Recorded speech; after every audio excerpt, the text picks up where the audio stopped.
Bos nak beli kereta SUV Conti. Nak kereta jangan lama sangat takut atau risau enjin gearbox masalah. Nak kereta belah-belah ribu bajet saja, nak tahun baru punya.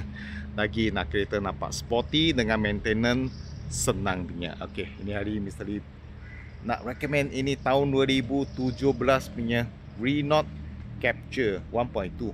Kereta ni berdekatan kaki original cat sampai sekarang, mileage pun 60,000 saja. Owner lama memang kurang pakai lah dia kata. Kereta tadi Mr. Lee suruh cuba memang top, memang berkata kaking lah. Okey, ini hari juga nak jual harga termurah 17,800 saja. Ini juga boleh buat full loan lah. Kalau buat full loan 300 lebih memang mampu milik ni lah. Okey, kalau beli Myvi dengan beli ini, mana bos punya pilih.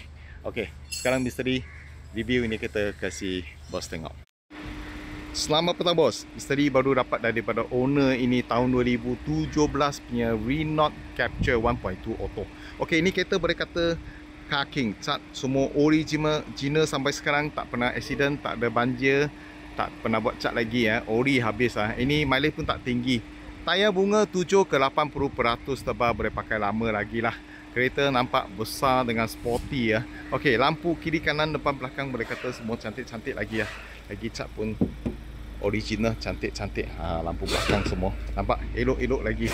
Okey, tahun 2017 ini adalah Renault Capture Capture ni boleh kata mini SUV lah. Duduk 5 dewasa pun okey, selesa. Tapi dia kata mini, dia tak mini, dia besar jugalah. Dia macam sportek, size dia macam sportek. Ya, sportek.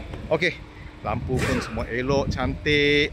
Okey, boleh buat full loan Kalau buat full loan bulanan 300 lebih.